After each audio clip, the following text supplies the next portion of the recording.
दोस्तों, मेरे चैनल सुख समृद्धि उपाय में आपका हार्दिक स्वागत है। आज मैं आपको बताऊंगी, अगर आप गंगा जी में नहीं जा रहे हैं कार्तिक स्नान करने के लिए, आप कार्तिक नहाए हैं या नहीं नहाए हैं, लेकिन आपको करना चाहिए दीपदान। किस तरह से आप घर में ही दीपदान गंगा स्नान के नहीं कर पा रहे हैं तो कैसे कर सकते हैं। अगर घर में गंगा स्नान नहीं कर पा रहे हैं तो कैसे कर सकते हैं। सबसे पहले बात कर लेते हैं, अगर आप घर में गंगा स्नान नहीं कर पाते हैं, बाहर नहीं कर पाते हैं और घर में कैसे कर सकते हैं। दोस्तों, ये गंगा जल है। आपको गंगा जल क्या करना है, आपको नहाने के वाले पानी में गंगा जल डालना है। उसके अलावा आप क्या करना है, थोड़ी सी तुलसी जी की मट्टी ले लीजिए, उसे आपको शरीर पर लगाकर उस पानी से, गंगा जल के पानी से नहाना है। इससे आपका गंगा स्नान संपूर्ण माना जाएगा। अब हम बात कर लेते हैं दीपदान कैसे करें, क्योंकि गंगा जी हम जा नहीं पा रहे हैं और दीपदान हमें करने हैं, तो कैसे करें। यहाँ मैंने लिया है एक चौकी का पटरा, चौकी ली है। आप बिना चौकी के भी कर सकते हैं। दोस्तों, अगर आपके पास चौकी नहीं है, आप अपनी जमीन पर ही थोड़ा सा लेप कर लीजिए, उससे हल्दी से कर लीजिए, या फिर आप उससे भी कर सकती है, किसी भी चीज़ से कर सकती हैं आप लेप।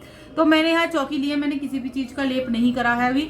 तो मैं सबसे पहले क्या करूँगी दोस्तों, गंगा जल का छिड़काव कर दूंगी, सिर्फ पवित्र कर लूँगी अपनी चौकी को। इस तरह से आपको भी पवित्र कर लेनी है। आपके पास कोई पटरा है, पटरा भी ले सकते हैं। दोस्तों, अब क्या करना है आपको, अब इस तरह से आपको चौक पूरना है। तो यहाँ मैं सतिया बना लूंगी। सबसे पहले मैंने गंगा जल से पवित्र कर ली है अपनी चौकी, और इस तरह से ही आपको भी, अगर आप जमीन पर बना रहे हैं तो जमीन पर भी इस तरह से आपको सतिया बनाना है। इस तरह से दोस्तों आपको संपूर्ण सतिया बनाना है। संपूर्ण सतिया हमारा इस तरह से होता है। इससे क्या होता है, हमारे घर में माँ लक्ष्मी का स्थायी रूप होता है। ये जो दो लाइन होती है दोस्तों, ये माँ लक्ष्मी के स्थायी रूप की होती हैं, दो लाइन। तो जैसे ही मैंने अपने सतिया बना लिया है, अब इस तरह से आपको ये परात लेनी है और इसके ऊपर ऐसे स्थापित करनी है। दोस्तों, स्थापित करने के बाद आपको क्या करना है, आपको इसमें थोड़ा सा गंगा जल डालना। इस तरह से आप थोड़ा सा गंगा जल डाल दीजिए। अब गंगा जल के बाद क्या डालना है, आपको शुद्ध जल लेना है, इस तरह से शुद्ध जल, और वो शुद्ध जल आपको इस तरह से अपनी परात में डाल देना है। इस तरह से मैंने गंगा जल और अपनी परात में शुद्ध जल डाल दिया है। शुद्ध जल डालने के बाद आपको क्या करना है, आपको दोस्तों इस तरह से, आप अगर आपके पास केले का पत्ता है तो केले का ले लीजिए, अगर आप पीपल के पत्ते हैं तो पीपल का ले लीजिए। तो यहाँ मेरे पास केले का पत्ता है, तो इस तरह से मैं इस पत्ते को यहाँ से ऐसे क्रश कर लूँगी। क्रश करने के बाद दोस्तों आपको इस तरह से तोड़ लेने हैं ये पत्ते। इस तरह से आप कर लीजिए, ऐसे रख लीजिए। ये आपको बनाने हैं, आप जितने दीपदान करना चाहें उतने पत्ते आपको इस तरह से क्रश कर लेने हैं। आप अगर वहाँ गंगा जी में पूरा पत्ता भी कर सकते हैं, लेकिन मैं इस तरह से आपको ऐसे में 5 पत्ते तोड़ लूँगी इसमें से। आप संपूर्ण पत्ता भी ले सकते हैं, संपूर्ण पत्ता आप उसका भी ले सकते हैं, पीपल वगैरह के पत्ते। इस तरह से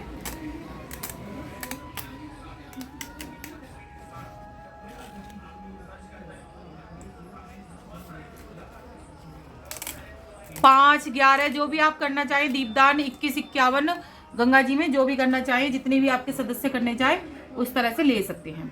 पत्ता आपको पवित्र कर लेना है। पवित्र करने के बाद आपको क्या करना है दोस्तों, इस पत्ते के ऊपर आपको इस तरह से एक सतिया स्थापित करना है। इस तरह से आपको सतिया बना लेना है। हर पत्ते में आपको सतिया तैयार करना है इस तरह से।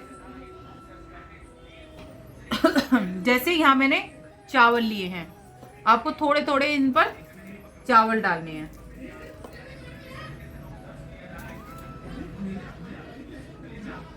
मैंने थोड़े थोड़े 5 पत्तों पे अब दोस्तों चावल डाल दिए हैं यहाँ पर,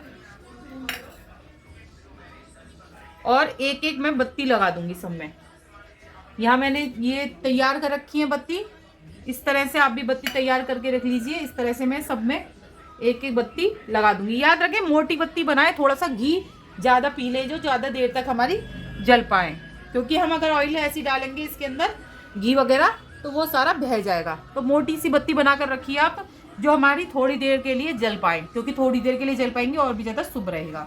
इस तरह से मैंने अपने 5 दिए बिल्कुल तैयार कर लिए हैं दोस्तों। जैसे मैंने ये 5 पत्ते तैयार कर लिए, इसमें थोड़ा थोड़ा चीनी का भोग भी हम रख लेंगे।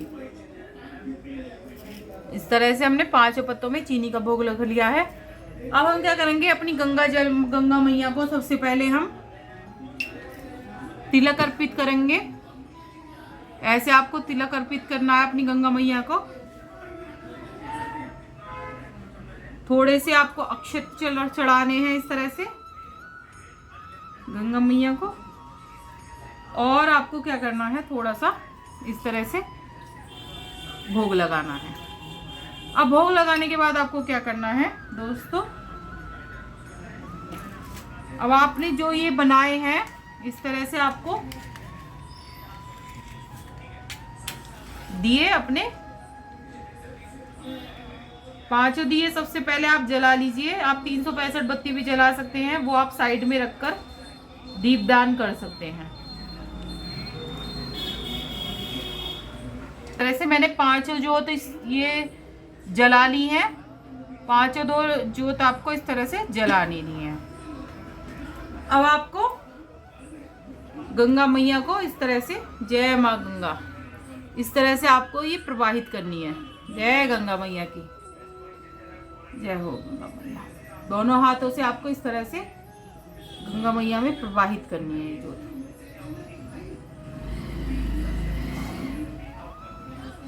जय गंगा मैया। ये हमारा दीपदान हो गया।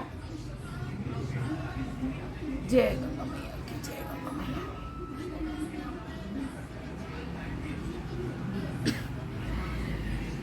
इस तरह से दोस्तों आपको ये दीपदान करना है। इस तरह से आपको जय गंगा मैया की पुष्प जरूर चढ़ाएं। गंगा मैया को हमें पुष्प जरूर चढ़ाना चाहिए दोस्तों।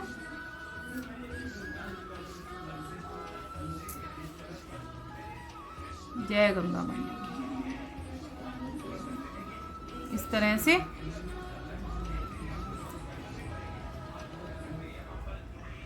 तरह से हमें गंगा मैया में फूल अर्पित करने हैं। एक फूल मैंने और अर्पित कर दिया। इस तरह से आपको अर्पित करना है दोस्तों। जौ चढ़ाने का विशेष महत्व होता है। तो यहाँ में जौ बोने का कहते हैं, जो जौ बोते हैं गंगा मैया में उसके सारे काम बन जाते हैं। तो इस तरह से आपको जौ लेने हैं और इस तरह से आपको जौ भी बोने हैं गंगा मैया में, जिससे हमारे सारे काम बन जाते हैं। और इस तरह से दोस्तों आपको कोई साड़ी इस तरह से दान करनी है, तो इस तरह से आपको साड़ी इस तरह से माँ गंगा को इस तरह से दान करनी है। और यहाँ आपको कुछ फूल तो चढ़ा दिए हैं आपने, इस तरह से फल भी जरूर चढ़ाने चाहिए। इस तरह से मैंने गंगा मैया को अर्पित कर दिए हैं। इस तरह से गंगा मैया को इस तरह से मैंने अर्पित करने हैं। कहते हैं दोस्तों सिक्का चढ़ाने का, ये चांदी चढ़ाने का बहुत विशेष महत्व होता है गंगा मैया में। तो सिक्का जरूर डालें आप, चाहे वो आप कोई सा भी कॉइन हो, जरूरी नहीं है आप ज़्यादा बड़ा कॉइन डालें, कोई सा भी आप कॉइन जरूर डालें मनोकामना कहते हुए। और माँ गंगा में जय माँ गंगा को सिक्का जरूर इस तरह से आपको डालना है। इस तरह से दोस्तों हमारी पूजा संपूर्ण हुई। इस तरह से आप घर में भी दीपदान कर सकते हैं। तो यही था आज की पूजा में कि आप गंगा स्नान नहीं जा रहे हैं तो घर में दीपदान कैसे कर सकते हैं। घर में दीपदान दोस्तों करने का विशेष महत्व होता है। अगर गंगा जी आप नहीं जा पा रहे हैं तो गंगा स्नान ना कर पाने की वजह से आप जिस तरह से मैंने बताया गंगा स्नान वैसे कर सकते हैं और इस तरह से आप गंगा मैया की पूजा संपूर्ण कर सकते हैं, जिससे आप विशेष फल मिलेगा। आपने जो ये सामान चढ़ाया है आप किसी भी पंडित जी को दे दीजिए। आप जो भी अपना उद्यापन का सामान चढ़ाना चाह रहे हैं यहाँ रखकर अब वो सामान आप पंडित जी या किसी गरीब इंसान को दे सकते हैं। या फिर आप जैसे कि 365 बत्ती आपको जलानी है तो गंगा मैया के यहाँ पर साइड में रखकर तो आप वहाँ पर भी 365 बत्तियों का दीपदान कर सकते हैं दोस्तों। इस तरह से हमारी दोस्तों पूजा संपूर्ण हुई और इसका विशेष फल मिलता है। तो वीडियो कैसी लगी जरूर बताइएगा। अच्छी लगी हो तो लाइक सब्सक्राइब जरूर करिएगा, जिससे आगे वीडियो मिलती रहे। और कमेंट में जय माँ लक्ष्मी दोस्तों जरूर लिखिएगा।